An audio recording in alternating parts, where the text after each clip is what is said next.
What is inflation? What are the similarities between inflation and Robin Hood? Does inflation bring wealth inequality?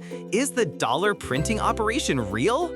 One of the biggest problems and the most debated phenomenon in daily life is inflation. You've surely seen people complaining about the high cost of living when you go to the market, greengrocer, or shopping center. So what exactly is this inflation? To explain it in a way that everyone can understand, it is the continuous increase in the price of the goods and services you have or provide.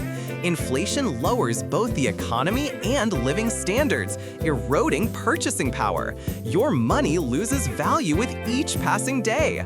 I will illustrate this loss of value with a very simple story.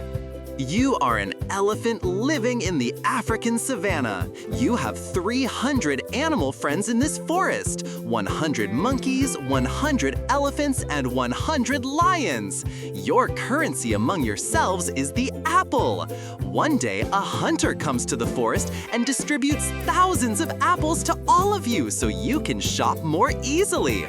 You are so happy because with these apples, you can now buy anything you want. Your purchasing power has increased and you excitedly go to the market. You arrive at the banana stall, but something is wrong. The banana you used to buy for 5 apples now costs 50 apples. Prices have skyrocketed because the demand is high, but there aren't enough bananas to meet it.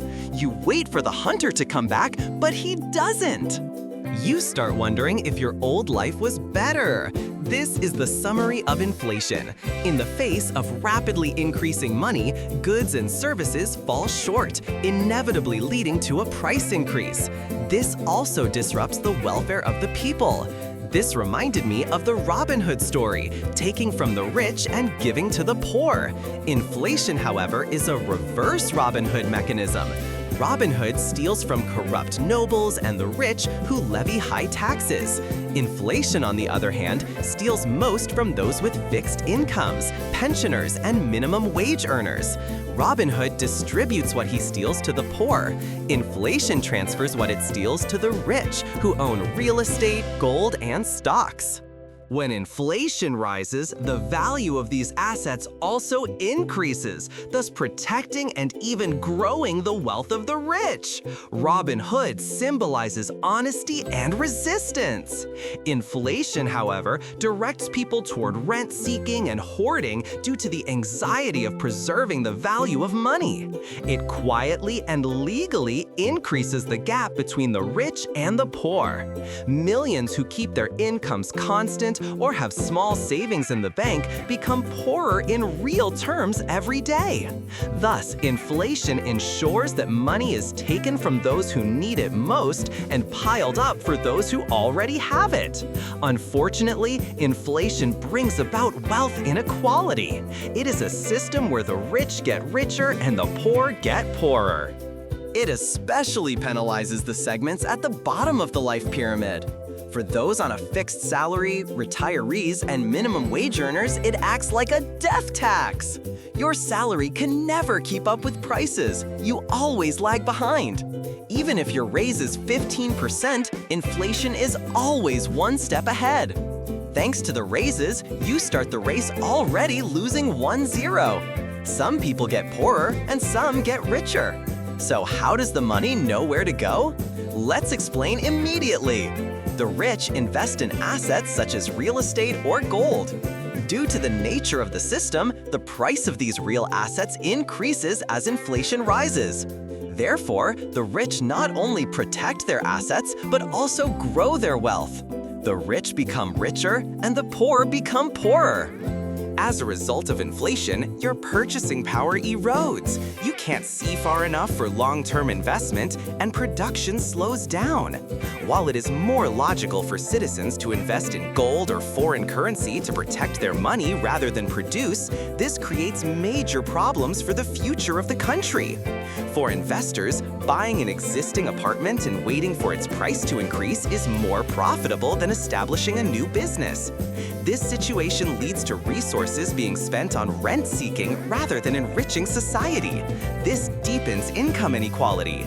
Governments try to cope with these rising costs by raising policy interest rates through banks. The goal is to increase the cost of credit and reduce spending. That is, to freeze the markets. This is done to slow down the rate of inflation. However, this intervention also has consequences. It slows economic growth and potentially brings risks of economic stagnation. What else do they do? Starting in late 2019, we went through a terrible period that no one had experienced before, the COVID-19 pandemic. Global economic responses began to emerge with illnesses, lockdowns, unemployment, and endless deaths. The U.S. Federal Reserve, Fed, and other major central banks took certain decisions to protect the economy from this massive paralysis. The Fed's policy of quantitative easing, QE, involved trying to lower interest rates to zero by buying large amounts of bonds from the markets and injecting trillions of dollars of cash into the financial system. This was what everyone knows as a money printing operation. This was, in common parlance, a money printing operation. The main goal was to prevent the economy from completely collapsing, maintain liquidity, and support demand. The central bank had to choose between depression and inflation. Based on the results of the 1930s economic crisis, they chose to risk inflation rather than a major collapse. Officials believed this period would be temporary. How abundance of the money supply and the major problems encountered by the supply chain reversed this belief. Those who expected prices to rise continuously began to act according to this expectation. Consumers started buying today, fearing it would be more expensive tomorrow. Producers, saying their costs were rising, decided to raise prices immediately, disrupting the market balance. This made the fight much harder. Although we tried to explain inflation to you in simple terms, dealing with it requires highly complex and multifaceted economic policies. It is extremely important for the welfare and future of the people living in the country.